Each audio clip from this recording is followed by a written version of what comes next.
Olá amigos, este é o terceiro vídeo de uma série de 5 encontros em que tratamos dos grandes cordelistas do passado. Já vimos Leandro Gomes de Barros, depois João Martins de Ataíde e neste, que é o antepenúltimo, nós veremos Francisco das Chagas Batista. E como sempre, começamos com algumas informações sobre a trajetória do autor. Então, Francisco das Chagas Batista nasceu na Vila do Teixeira, hoje é chamada simplesmente Teixeira, que é um município da Paraíba, em 5 de maio de 1882, portanto está muito próximo ao aniversário dele. E faleceu em João Pessoa em 26 de janeiro de 1930. Em 1900, vendia água e lenha e estudava em Campina Grande.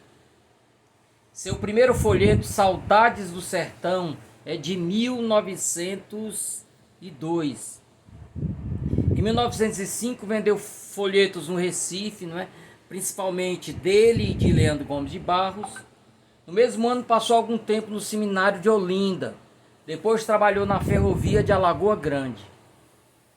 Em 1907, adaptou para o cordel o romance Covades, de Henryk Sienkiewicz. Esse cordel, inclusive, gente, uma versão deste cordel eu também preparei, falta ainda publicar, mas eu também já preparei. Em 1909, residiu em Guarabira, onde trabalhou com o irmão, o editor Pedro Batista. Inclusive, os primeiros folhetos dele, alguns dos primeiros folhetos dele, ele publicou com o irmão, que também tinha uma casa publicadora. Pouco tempo depois, casou-se com a prima Ugolina Nunes, com quem teve 11 filhos. É interessante dizer que uma parte desses filhos seguiu a carreira do pai. Ingressou também na poesia.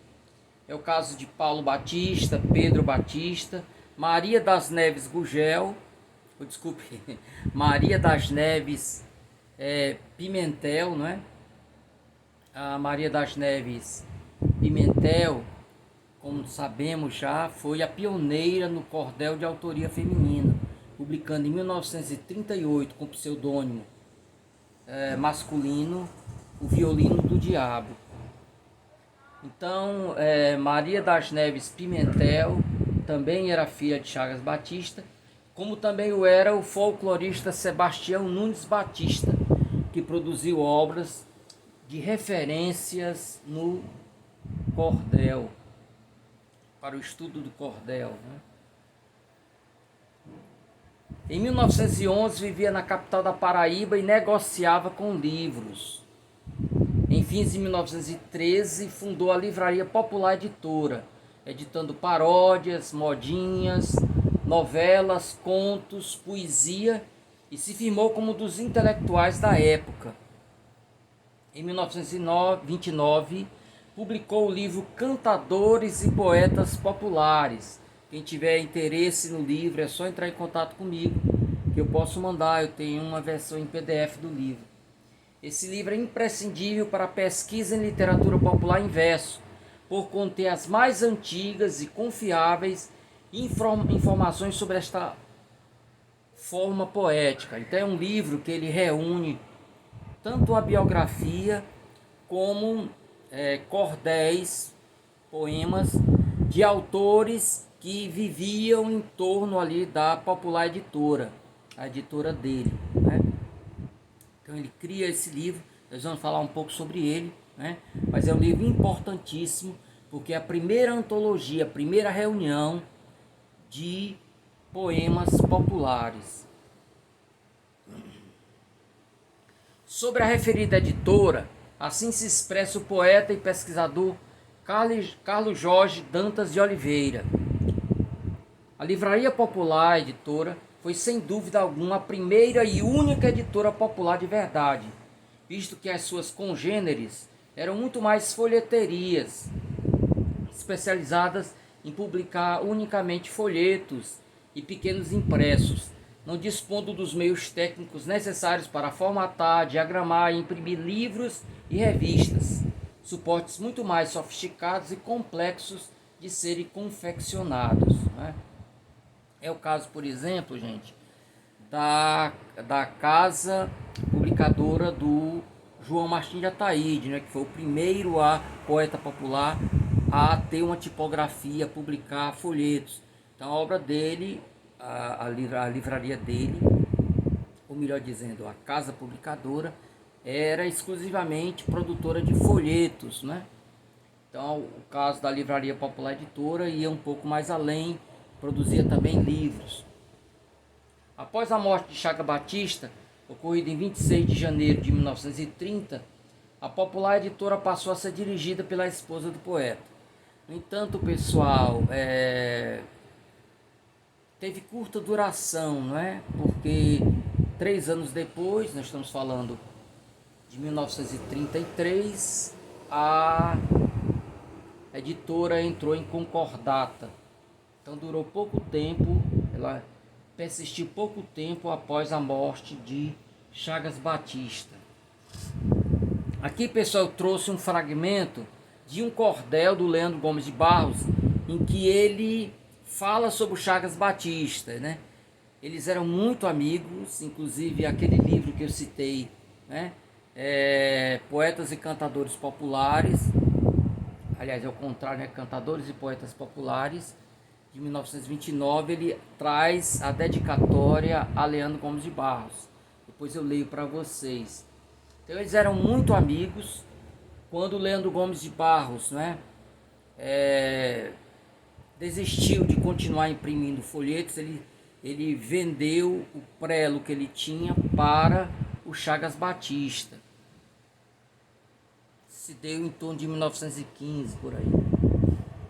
Então, gente, esse cordel, vocês podem, também se quiser, eu posso passar a íntegra dele, mas eu trouxe apenas 4 estrofes, são estrofes em décimas, portanto, cada estrofe tem 10 versos, né? Então ele diz assim: estava em Lagoa dos Carros o grande Chagas Batista, quando trouxeram-lhe à vista Leandro Gomes de Barros, que para comprar cigarros tinha descido do trem. Disse o Chagas: não vou bem, como mestre do meu ofício, já divulgo o precipício, o desmantelo já vem. Bom dia, colega amado, disse Leandro ao Batista. Porém, apurando a vista, viu-lhe o bigode raspado. Ficou um pouco espantado, com todo cuidado olhou. Limpou os olhos, mirou e, tomando liberdade, disse: raspou de verdade, colega, quem desfeitou? Respondeu Chagas: ninguém. Raspei porque hoje é moda. Eu que sou homem da roda, por isso raspei também. Só não raspa quem não tem, a moda é de quem quiser. Pode usar ela qualquer. A Liliandro lhe disse: colega, é uma tolice, homem sem barba é mulher. O Chagas severamente lhe disse: você me atrasa. Com um pouco o dono da casa não nos dá mais aguardente. Disse Leandro já quente: dê ou não dê se quiser.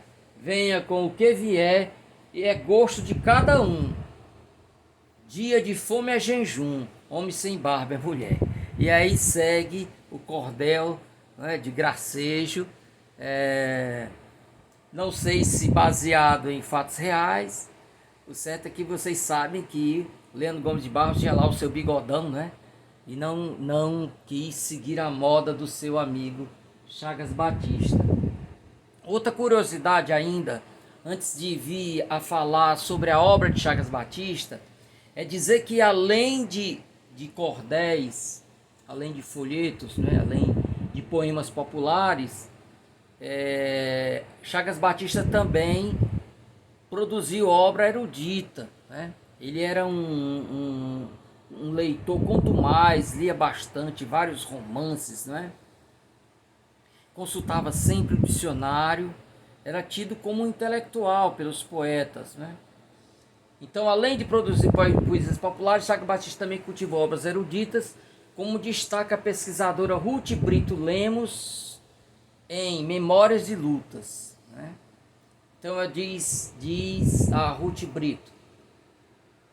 Outra parte da produção poética de Chagas Batista é constituída por 10 paródias e 15 sonetos, inspirado em autores como Castro Alves, Tobias Barreto, Melo Moraes Filho e outros. Esses poemas foram coletados nos livros A Lira do Poeta e Poesias Escolhidas. Apenas os sonetos Amor Materno e Cromo foram publicados em folheto, no folheto célebre dele chamado A Vida de Antônio Silvino, que é de 1905. E não constam nos livros citados. Então esses dois poemas, esses dois sonetos, ele só publicou no interior desses cordéis. Era muito comum na época você completar o caderno, Então você tem os cadernos, eram formados por 8 páginas. A cada 8 páginas um novo caderno. Então às vezes quando o poema ele não alcançava completamente o caderno, eles completavam trazendo sonetos, trazendo poemas, trazendo outras obras menores para completar o espaço disponível. Então esses dois sonetos ele só publicou no A Vida de Antônio Silvino, que é Amor Eterno e Cromo. E isso, segundo a pesquisadora, evidenciaria uma distinção estabelecida por Chagas Batista entre poemas populares e poemas não populares. E aí eu tive o cuidado, gente, de trazer um soneto, um dentre os 15 sonetos dele, que eu gosto demais, chamado Sob o Luar. E vocês vão ver aqui como ele utiliza, ele lança mão de palavras que não são comuns, no léxico popular. Diz ele, é noite, a lua, na amplidão sidérea, surgiu calma, garbosa e fulgurante, e a treva a esbater-se agonizante, pelo espaço surgiu erma e funérea. Meiga brisa aromal passou aérea, espargindo um perfume inebriante, e beijando os vergéis, onde brilhante namorava com a flora a deusa etérea. E eu esmava sozinho junto à margem do ribeiro parei, linda miragem perpassava osculando a flor das águas. E esse quadro real da natureza aplacou-me no peito agra tristeza e me fez esquecer antigas mágoas, Então era um poeta que poderia muito bem ter produzido só obras eruditas se quisesse, Mas graças a Deus que não fez, porque produziu também pérolas do cordel. Então, sobre a contribuição de Ataíde para o cordel, gente, é bom que se diga que, além de grande poeta, e isso já bastava para marcar o seu lugar, no universo do cordel, ele também teve uma ação muito intensa como editor, Então ele publicou vários poetas da sua época, com exceção do João Martins de Ataíde, que tinha o próprio prelo, Então ele publicava a própria poesia. Mas uma boa parte daqueles poetas ali circulavam em torno da sua popular editora, E ele publicava essas obras. E é interessante também que, por ser um lugar de convergência de poetas, a popular editora ela também teve um papel importante na discussão, na fomentação, para manter a poesia, que estava ainda nos primeiros passos, avivada. Então os colegas, um motivava o outro a continuar produzindo. Ali eles faziam saraus, conversas, trocavam experiências. Então um papel muito importante também, que Chagas Batista exerceu foi como catalisador, de pessoas em torno dele. O pesquisador e poeta Carlos Jorge Dantas de Oliveira, ao qual eu já me referi várias vezes, meu amigo pessoal, editor também, tem uma gráfica, e participei da banca de defesa da tese dele, que foi na Espanha, em Santiago de Compostela. Então, na tese de doutorado dele, que depois ele publicou em forma de livro, ele destaca a importância de Chagas Batista para a consolidação do cordel. Então, na percepção dele, aliás com a qual eu concordo, Os três tiveram uma ação, cada um, né, uma ação específica. Então nós temos aí o Leandro Gomes de Barros, né, no plano do conteúdo, dos temas, né, dos tipos de estrofe, essa coisa toda. Depois nós temos o João Martins de Ataíde pegando o produto cordel enquanto objeto de negociação, né, um produto editorial. Ele vai padronizar os cordéis, né, uma série de medidas, fixar os modelos de capa, as propagandas na parte externa, não é? Tirar aquele hábito de dividir cordéis maiores em mais de um exemplar, então vinha tudo numa forma só. E para além disso, ele desenvolveu uma teia, não é, de revendedores que permitiu o cordel e muito além do Nordeste. E nós temos agora o Chagas Batista, que, como acentua o Carlos Jorge, ele teve um grande papel ao estabelecer um cânone. O que é isso, gente? Você estabelece quem são as referências de qualidade estética que devem ser miradas por aqueles que querem ingressar no universo do cordel. Também para os pesquisadores, para os leitores, você tem lá, né, aquela referência. Então ele, ao publicar em 1929 Cantadores e Poetas Populares, veio a ser o primeiro organizador de uma antologia. E ali ele legitimava quem era digno de figurar como cantador e como poeta popular. Então, o mau cantador, o mau poeta popular, ele desprezava, né, até que ele procurasse se aperfeiçoar. Então, ele estabeleceu ali um padrão. E após ele, sucessivas antologias passaram. Hoje é a coisa muito comum, não é? Nós temos aí antologias. Uma delas é porque está distante aqui do meu braço. Eu até já citei em aulas anteriores, que é a antologia organizada pelo Rimamar Lopes e financiada pelo BNB, né? Acho que é de 1982, é na década de 80. Então, aqui eu trouxe para vocês, pessoal, a capa do livro, uma parte do índice, que você vê lá quais são os autores que Chagas Batista selecionou como modelos, né?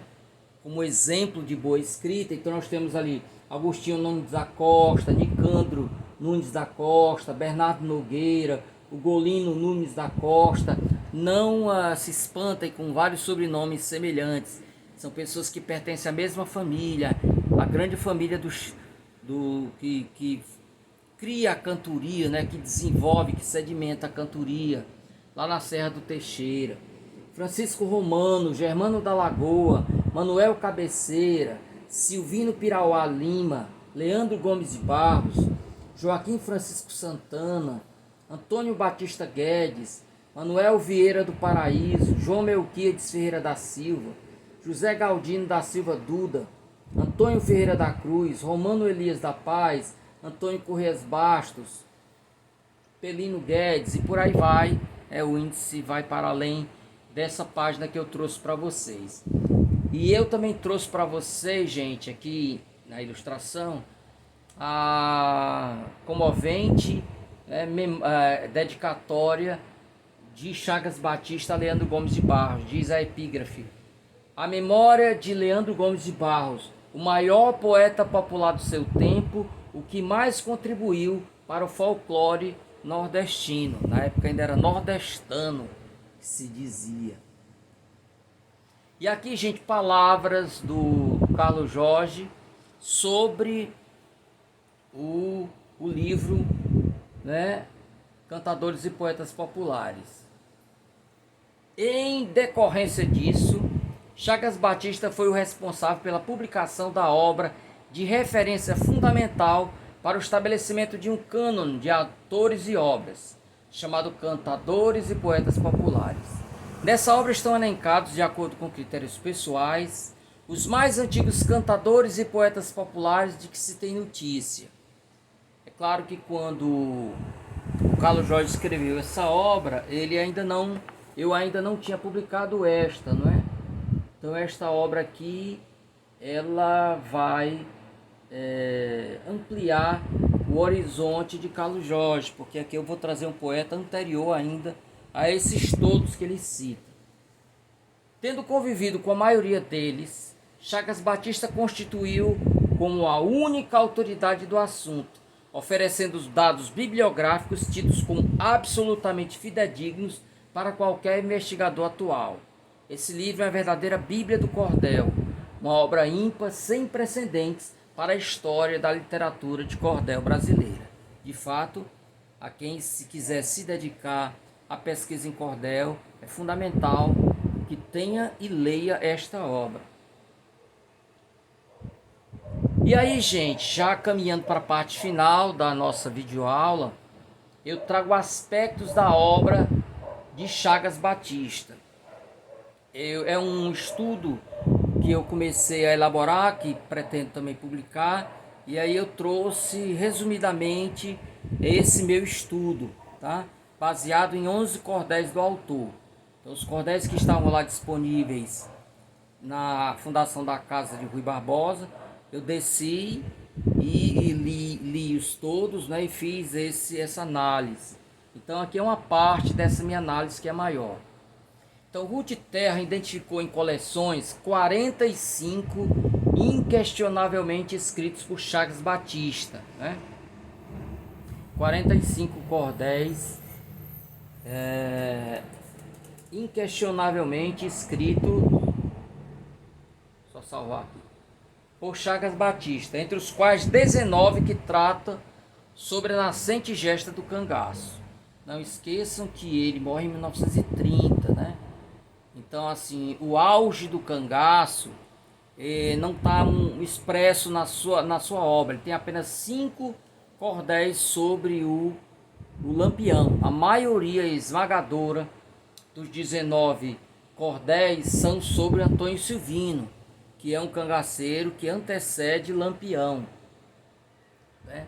Inclusive, em um desses cordéis, gente, é que vai aparecer a primeira xilogravura em um cordel brasileiro, né? Que é um cordel sobre a vida de Antônio Silvino, que é de 1907.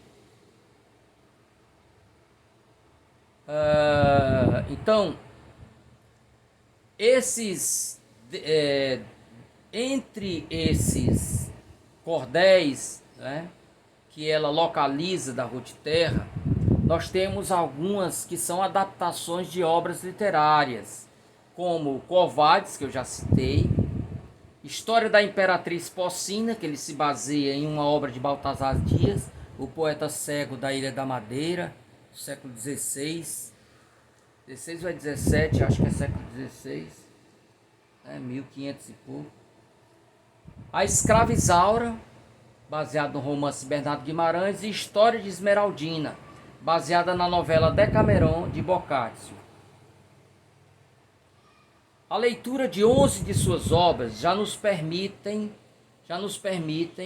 perceber as marcas centrais de seu estilo, sendo um testemunho inequívoco da grandeza desse pioneiro do cordel no Brasil. Então, as obras que eu li para esse estudo foram História Completa de Antônio Silvino, A Escrava Isaura, História de Esmeraldina, As Vítimas da Crise, O Desastre de Aquidabã, História de Dimas, o Bom Ladrão, Exemplo da Vaca que deu sangue em lugar de leite na Fazenda Poço Branco, Anatomia do Homem, Resultado da Revolução do Recife e O Enterro da Justiça. É só uma informação adicional. A Anatomia do Homem está inserido dentro do cordel A Vida de Antônio Silvino, né? E Resultado da Revolução do Recife e O Enterro da Justiça saíram em um folheto só. Então, entre os títulos elencados, 5 confirmam um traço característico um dos traços característicos da obra de Chagas Batista: a preocupação em dar registro a fatos de grande repercussão social de seu tempo. Nós já sabemos que quando o cordel se presta a esse serviço, ele se enquadra na categoria de cordel de circunstância. É o cordel que substitui o jornal, trazendo, comentando, de uma perspectiva popular, uma notícia de jornal, não é? Então ele tem vários cordéis que ele se dedica a isso, né? Cordéis que nascem de jornais, de revistas que ele lia, né, com frequência. Era um leitor assíduo desse tipo de publicação. Então nós temos, por exemplo, História Completa de Antônio Silvino, na qual trata de uma das principais figuras de fenômeno do cangaço e que ocupava frequentemente os jornais da época. As Vítimas da Crise, obra que descreve os efeitos da crise econômica dos primeiros anos do século XX. Tá? Não é a crise de 1929, ele morre em 1930. Então é antes ainda disso. Resultado da Revolução do Recife, obra que trata dos combates de rua travados em 1911, por ocasião das eleições governamentais, entre os partidários do conselheiro Francisco de Assis Rosa e Silva, denominados de rosistas, e os partidários do militar Emílio Dantas Barreto, denominados de dantistas.